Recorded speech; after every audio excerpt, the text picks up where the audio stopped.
That 3-second thing.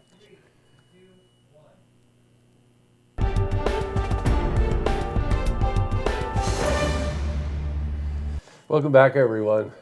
Well, if I were to try to talk about the cultural significance of Cafe Lena in Saratoga, we'd be here for about 6 hours.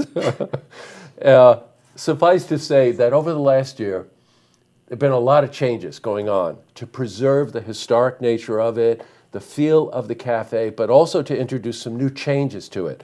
And joining me is Sarah Craig, who's the executive director of Cafe Lena. Welcome, Sarah. Thank you for having me. Oh, it's just great to have you here. I open up with, you can't underestimate the significance of what Lena did at that time in providing an environment. You've heard the stories about the Bob Dylans of the world and whatever, that this was a home to them that was a welcoming place for an artist to express themselves. That's very true. Isn't that something? Yeah, she, by creating that kind of environment and creating a really sophisticated audience at the cafe, cultivated a climate where songs could flourish. And a lot of the songs that started out on the Cafe Lena stage have become songs that we all know in America. Right. Sure. I'm thinking of American Pie even. Sure. There's so many. Don McLean is the artist that I'm referring to, and but the list is a mile long. Well, lo and behold, like anything else, here you've got this historic building. It's starting to show its age. A lot of questions came into, is the building going to survive? You know, this is a treasure, this little cafe. Code issues, That's all right. kinds of stuff. Yeah, the building had kind of hit its lifespan, and we got word from the city a couple of years ago that they were very eager to have us make some big repairs to the structure of the building. So that's what started this $2 million construction project to bring the building up to code, solidify its structure, and then that opened up the opportunity to do some really wonderful things inside, upstairs, and bring the physical space of the club more in line with this international reputation as a music venue. You know, again, we're going to go back on this international reputation because it is really true. But it was also a very creative idea. Yeah, sure. Sonny Bonaccio and his gang, always willing to accept a challenge. That's the one thing about Sonny, right? Is they encapsulated the building in a way. They built around it. They added an addition to the back and then sort of almost like you would protect it.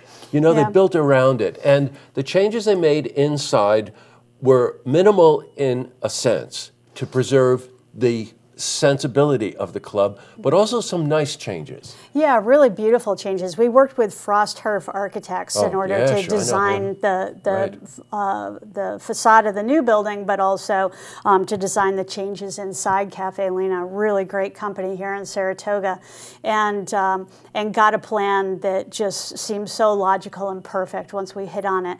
So the performance space is more open than it was.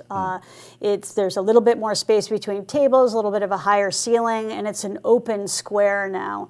It used to be kind of L-shaped. That's right. Yeah. But we held on to our corner stage because that's so familiar to so many people. We held on to as much of the brick surface as we could, and we still have the old shutters on the windows. So you're going to walk into a room that references the old room in a lot of ways, but the floors aren't going to creak, and the sound system is going to be fantastic. There's going to be fully professional lighting, and there's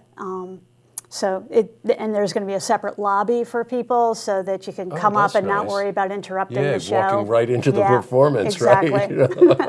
and you know, the layout of Lena, it was, you come up the stairs and boom, you were right there. You're in the middle of the show. And it was actually surprising to you when you first arrived there. Yeah. You know, and the artists were always very accommodating at a time where they welcome you in, actually. How many times has that happened where they've stopped the song, actually, and welcomed people in?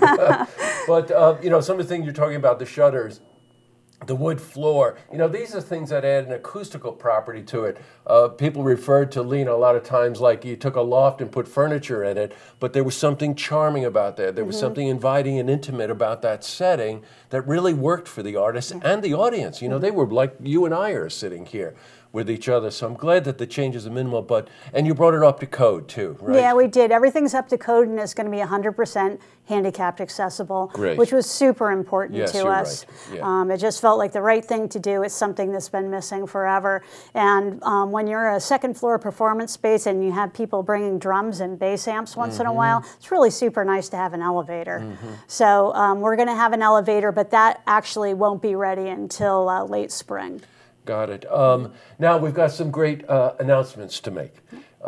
Friday, December 30th, Lena is opening kind of a soft launch. As a matter of fact, the word got out that it was even going to be open. It sold out immediately. The next night is the 31st, which of course is first night in Saratoga. Yeah. You'll be open then. Yep, and we then will be. As you move into January, you've really started to build the slate of artists that are coming in for the months to come. That's right. And that's January 6th, did you tell me? Yeah, January 6th is going to be our first one. And then we're going to be open Thursday through Sunday for our weekend programming. So part of the renovation is that we're extending our weekend by a day. So that brings us 30% more of our nationally touring artists. We've taken open mic and moved it from Thursday to Monday. Okay. It's going to be free for students, free for kids, a very small charge for adults. And we're going to continue to do our monthly poetry night on Wednesdays. A lot of opportunities for the community to participate. There's an acoustic blues open mic, a storytelling open mic. We're going to do a local music series. So, yeah, it's wonderful. I had mentioned to Sarah that Elizabeth Sobel was in for an interview, and we were talking about the arts being the heart of the community. And I want you to come back again after January 6th, okay? Because I'm just going to make quick mention of it. Not only the things that she mentioned were some of the staples of Cafe Lena, but they're going to have a voice series. They're going to have a lunchtime listening, and they're going to have something for the kids. Yeah. So it's just to see an institution as important as Cafe Lena move into a whole new realm. Yeah. It's about as exciting as it gets, right? It really is. It's great to feel like we have this solid building, a solid customer base, a solid vision, and really ready to tackle the coming decades, because the music scene that we are a part of is so exciting, has been for a few years now. It's been a real another folk revival in process. Another resurgence, it's true. Yeah, it's really it true. Definitely is. Like every once in a while, music gets, very polished, very electronic, and then somebody pulls out a banjo and the whole thing starts all over again. Oh, you're right about that. Well, thank you for taking the time coming thank you in. for having I me. can't wait to go over there. We're going to actually go over and take a look around the building and do a story on that as well. And after January 6th, please come in, because I want to talk about all the series moving into the spring and the summer. I would love to. Okay, great, Sarah. Thanks. Thanks, Jesse. To see this interview again, you can head to our website, looktvonline.com.